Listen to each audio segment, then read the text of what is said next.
On that, ho hey, it's 11:24. Do you know what we get many people come into the studio, and you can tell that just by looking at somebody whether they're terrified of talking into a microphone or not. We've got ladies from Smart. We've got Tracy, yes, who's not quite so terrified as Lauren. Yes. Morning. Morning. Who's like staying well away from the microphone. You just need to be a little bit closer to that microphone when we come to you in a mo. But so Smart Training. First of all, just outline what it is you do.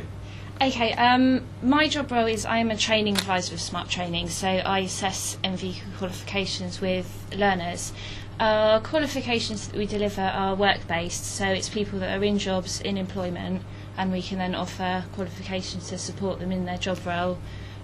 We deliver to a variety of different jobs, such as hospitality or customer service, or looking at people that work in shops as well, covering retail and marketing. So we do quite a variation of different job roles. So would it be fair to say that you're helping people that are currently unemployed back to work, but more importantly, you're finding them somewhere to go so they can gain some experience of work at least?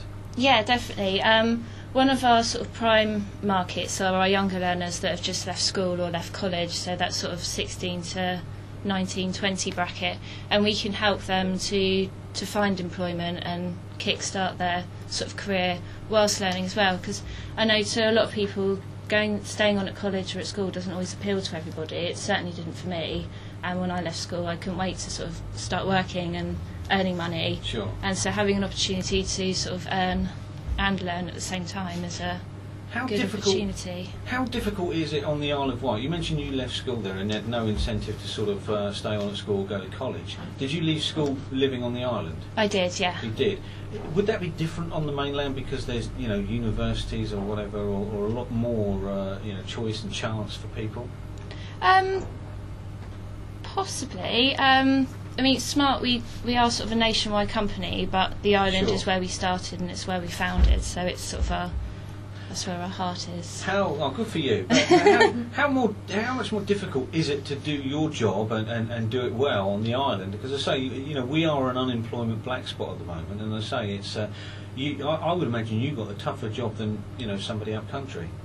It can be difficult to sort of find placements. We do have people that work with Smart as well that seek those vacancies and look for employers that have vacancies as well. We do offer something that we call the pre-apprentice programme, which is government funded, and they will pay the wages of a potential apprentice for the first 6 months of their employment. So it sort of lifts the steam off the employer a little bit, I suppose, with financially, because they can apply for a grant to sort of pay their wage and, Sure. and help them out, with the view of obviously being employed properly at the end of their 6 months as well. I want to bring in Lauren because she hasn't said a word yet. I'm not quite sure what Lauren does. But tell us what you do. I'm also a training advisor for Smart, so I sort of cover hospitality skills and any commerce, so customer service and business administration. Lauren, I had a bit of a... Can you just move a little bit closer to that microphone? It won't bite you, honestly. It won't bite you too... No, just nip. Just nip a little bit. Well, no, you sort of moved your chair closer, but you've sort of moved back. That's better. That's better, yeah. Okay. Yeah. I had a bit of a different introduction to apprenticeships. I was already in work, and I had a training provider approach me. I went through my level 2 and my level 3 apprenticeships in hospitality, food service and hospitality supervision.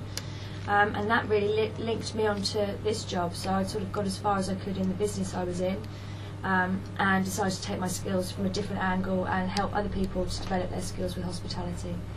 Excellent. So we need more people like yourself then, because I mean you're helping others get back into work, gain experience, and so on and so forth. Absolutely. Is there a lack of companies out there that are getting involved, or is there a nice healthy bunch?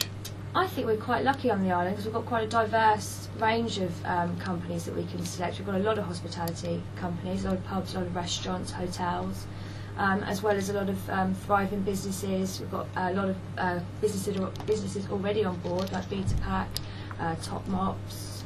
Can't think of anything. Yeah. This is where you're supposed to help her out. Yeah. So yeah, we do have a lot of building companies. I think we've got a few in building companies that are doing different qualifications, such as customer service, and as well we also offer a cleaning and support qualification as well. So we've got a few people working in that kind of industry. So just say, for instance, if people are listening to this now, just say, for instance, there's 10 plumbing companies that are listening to this now. Would your advice be to them to get in touch because they may be able to help, or is that something that you wouldn't do?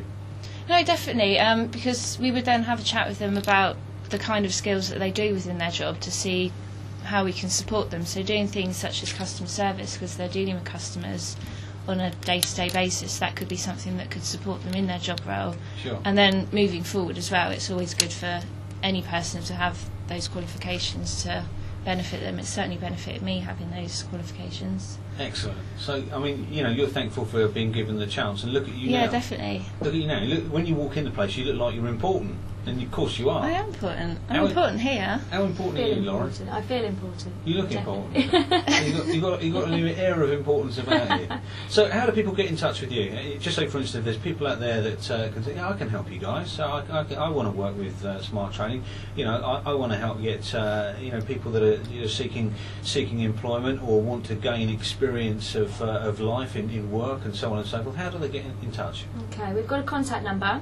You can get in touch with Smart on 0300 088 0888, or you can go to our website www.smartar.co.uk, or you can actually email us directly. If you email ashley.harris@smartar.co.uk, and she'll be able to forward you back any information that you require.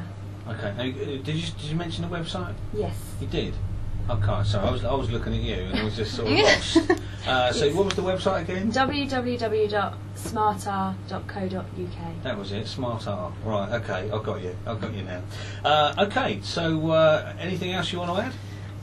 Yeah, I mean, for the rest of the day, Lauren and I are going to be travelling around the island, visiting youth centres and youth clubs, putting out some sort of literature about Smart and about our apprentice schemes as well. So if any of our younger listeners are listening at the moment and want to get in touch with us, you may find us at one of these places or be able to pick up some information that can help you. What's the youngest you help and what's the oldest? The youngest is from sort of 16 upwards, so from a working age, and we do work with learners sort of all ages. Our younger learners are sort of our prime learners, because I think getting into work is a difficult thing once you've left school, so that's kind of a good incentive to give them a hand as well. We also do a few schemes, such as if you refer a friend, you can earn £100 if they sign up and stay on a qualification. Right. So we do have a few people that take advantage of that opportunity, because it's a little bit of pocket money they can earn. Okay, that sounds good. So whereabouts are you going first? I'm not sure that we've actually planned a route as yet, but I suppose we'll be starting in Newport because we're in Newport, and then sort of travelling around to various youth centres across all the island: Yarmouth, Freshwater, Sandown, Ryde. We've pretty much pinpointed all the community centres and all the youth clubs, so you will find information in somewhere across the island. Okay, brilliant. Thanks for coming in, and if there's nothing else, that'll be it then. No, Thank you very much. You can go and get out there and get out in the sunshine. I'm joking. You've seen it. It's warmer, but it's cloudy. Hey, look, it's nice to meet you both, and we'll probably speak again at some point. Yeah, I come here quite often because I've got a couple of learners here myself. So you have. Should we give them a mention? Yeah, I've got Olivia. Olive, we call her. Olive, yeah. She's settled in really well. She didn't say a word for 2 weeks, but this. If I can say this is what this is all about. For me, from my point of view, an employer, if you like, you get a young lady come in who's really, really shy. I don't know, you probably know a different Olivia, but who's really quiet, I've only met her really a couple shy. of times. She's been here about a month, 6 weeks, and she's come out of herself. She's got more confident. She's doing stuff now that she wasn't doing 6 weeks ago, and everything about her has improved. Communication skills and so on and so forth. So, that to me is important. This is what giving people a chance is all about. Because let's be honest, leaving school and going and getting a job is totally different. And I remember when I left school and went on a youth training scheme, I was suddenly chucked in with a guy, you know, bearing in mind I worked in the shipyard, completely different to where most places, you know, where you would work. And I worked with this guy who was who used nothing but swear words. He taught me how to swear in so many different languages and so on and so forth. But it wasn't that I want to make the point. Make the point of, and it's very essential that we do this. It's the confidence that you suddenly gain, the more, you know, and the stuff that you learn, obviously, which obviously builds up the confidence. And you know, I went on to become a boat builder. Worked in the industry for about 5 or 6 years. But it was just an opportunity, and I say it does work, and it's not just about sort of giving someone something to do, getting them off the street for a couple of weeks. You know, you're actually putting something back in, and as I say, I have to say it does work, and I've seen how you know what it's done for Olive, as you call her, Olivia. And I say, I just wish that other people could see the same thing. You walk in, and this girl wouldn't say boo to a goose. Now, you know, it's totally different. She's a lot more confident, and I'm guessing that by the end of her time, 6 months, you know, there may be a job. If there is, then she'll get it. And but you know, at the end of the 6 months, she would have built up confidence and go out there in the big wide world. So I'm hoping that's what you wanted to hear. Oh no, but definitely, that's true. Yeah, that's definitely. from the heart, and that's honest. And I mean, believe it or not, I used to be shy when I first started working. I know it's hard to believe now, but that used to be me, yeah. And Lauren, wow, she's still shy. I'm not necessarily shy, this is supposed to be confidence building. Well, there you go, you've had some confidence building this morning. Anytime you want to pop in, you know where we are. We're playing another song now. This is ABBA and Holding Your Soul. It's 25 to 12. Thank you, ladies. Thank you. Thank you very much.